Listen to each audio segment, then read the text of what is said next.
म चाहिँ यहाँनिर रायोको साग टिप्छु है। आज चाहिँ म रायो साग खाने।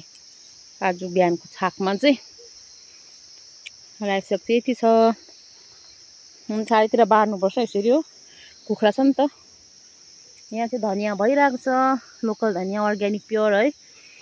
यहाँनिर चाहिँ घरमा सबै कुरो पाएर चाहिँ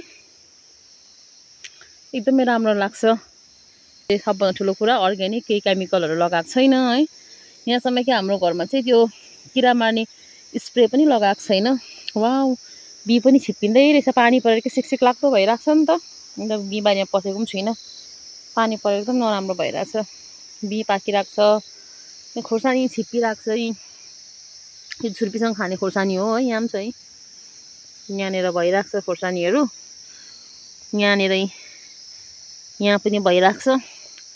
पानी परेको छ नि त। पानी पर्दाखेरि चाहिँ नपस्नु भन्छ। सब्जी बारीमा पिल्सिन्छ अरे नि त। तर अब साग चाहिँ लानै पर्यो। साग चाहिँ खाने अरे घरमा भनेर भन्दैछ।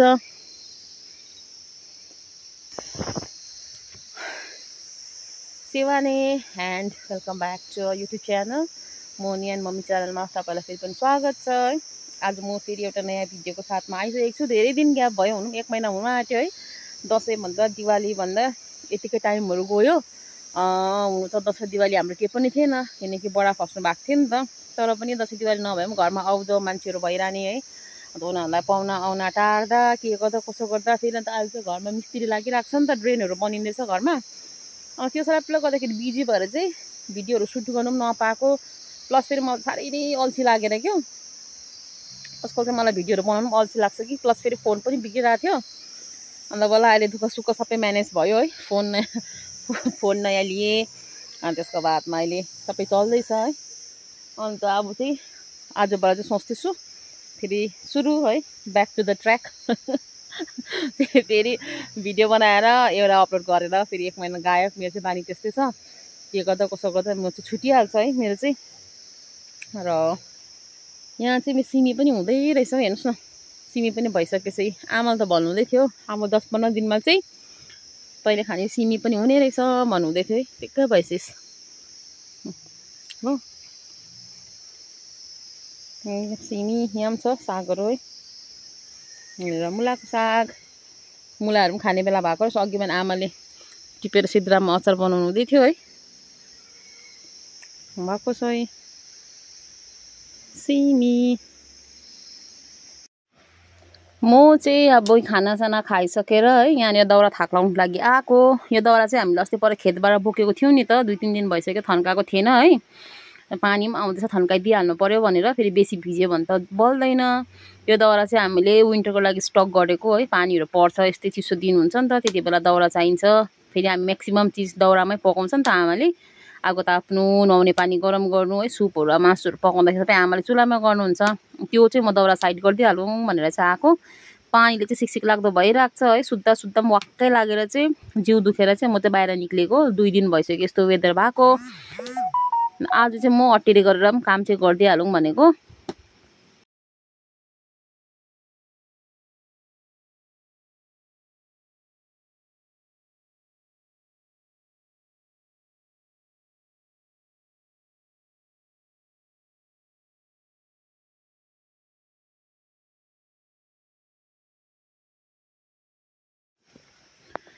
मेरो चाहिँ सपना सक्टाचुर भएको है। म चाहिँ यसो यहाँनिर बस्तीमा आएर माइत आएर चाहिँ कतै लुते हुन्छु कि भनेको त 3-4 किलो वेट बढेर केही छैन। घोप्टिनु पनि साह्रो पर्ने भइसक्यो है। अब चाहिँ म सोच्दैछु एक्सर्साइज गरौँ भनेर। सोच्नु त निकै दिनबाट सोचेको, तर खै त अन्त एक्सर्साइज पनि हुँदैन। खाना त म कम्ती नै खान्छु है। दिनमा म 2 टाइम खाना खान्छु। लन्च म खाँदिनँ, बिहान र राति मात्रै। तर पनि जिउ चाहिँ घट्नेको नामै छैन। यहाँ चाहिँ मलाई चाहिँ घोप्टेर दाउरा उठाउँदै राख्नु पनि कम्ती साह्रो परेन। मुस्किलले मलाई दाउरा थाक लगाएर सकेँ।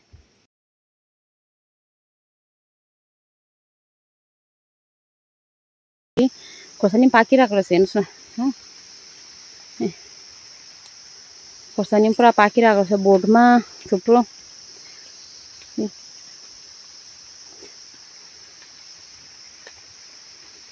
हुन्छ खोर्सानी योपालि राम्रो फलेको छ कि। तर खोर्सानी चाहिँ के भन्छ बत्तमा लाउने खालको चाहिँ त्यो चाहिँ यसको चाहिँ छैन।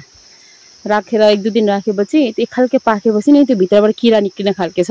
यसलाई चाहिँ इन्स्ट्यान्टली हुन्छ नि, टिपेर एकछिन घाममा सुकायो ओर्यो, त्यहाँदेखि पानीमा स्टिम गरेर हुन्छ कि उसिनेर हुन्छ, पानीमा बोइल गरेर हुन्छ है। त्यसलाई चाहिँ नुनमा भिजाइहाल्नु पर्ने खालके योपालिको खोर्सानी छ। म चाहिँ पानीमा बोइल चाहिँ गर्दिनँ, मोमोको मक्टुमा स्टिम गरिदिन्छु है। आधी घन्टा जस्तो स्टिम गरेर त्यसलाई चाहिँ एक घाममा सुकाएर अन्त चाहिँ त्यसलाई म नुनमा भिजाउँदैछु अहिले। तर पनि अन्त त्योभन्दा अझै बेसी अब मैले भ्याइनँ है, अब सुकाउनु स्टिम गर्नु मलाई अल्छी लाग्यो भने चाहिँ लसुन र त्यसको पेस्ट लगाएर अलिकति पकाएर त्यसलाई भेनिगर लगाएर बोतलमा स्टोर गर्दैछु पछि खानुको लागि। किन खोर्सानी योपालि चाहिँ नुनमा भिजाएर जस्तो हामी नेपालीले राखेर खान्छौँ त्यस्तो खालको खाने कन्डिसनको योपालि खोर्सानी चाहिँ छैन। एकदमै राम्रो छैन योपालि खोर्सानी चाहिँ। म रल पल काम अलिकति गरिहाल्छु है साथीहरू।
अहिले बल्ल सके साथीहरू है।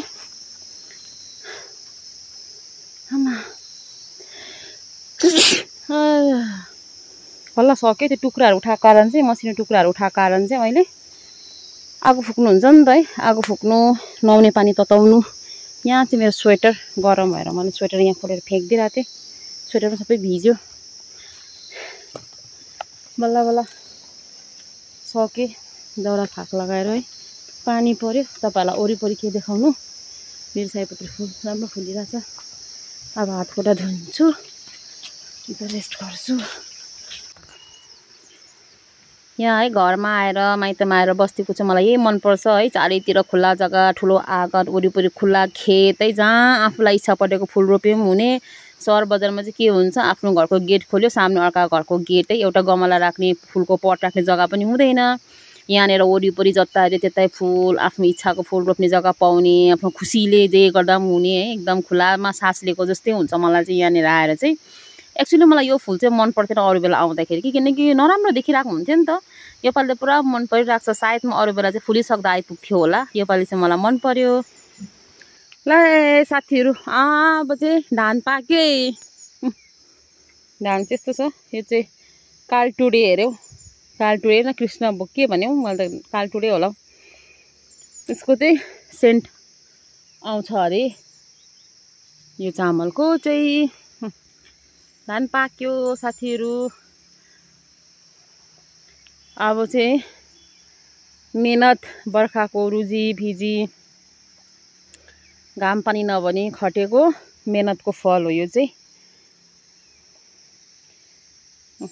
धान पाक्यो। योपालि चाहिँ दिवाली जाँदा, पहिला त यति बेला दिवाली हुन्थ्यो, मेबी नोभेम्बर होइन, यति बेला चाहिँ दिवालीहरू पर्थ्यो। योपालि त दिवालीहरू गइसक्यो है। अब धान काट्ने यहाँको चाहिँ बाँझो बारी छ, त्यहाँ चाहिँ कसैले पनि धान लगाएन। त्यसो धान लगाउने पाक्यो।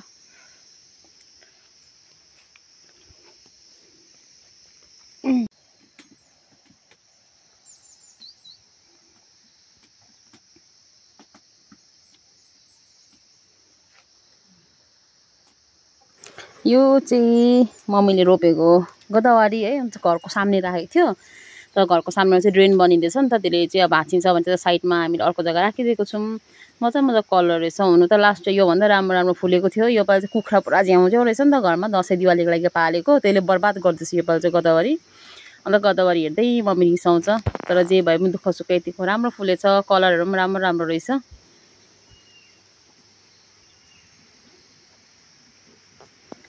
यो चाहिँ एकदम मम्मीले नानी भन्दा बेसी स्याहारेको फुलहरू हो। यो वाला के भन्नु यसलाई, नियन ग्रिन भन्नु के भन्नु, मजाको कलर रहेछ यो वाला चाहिँ हो, मसिनो मसिनो रहेछ।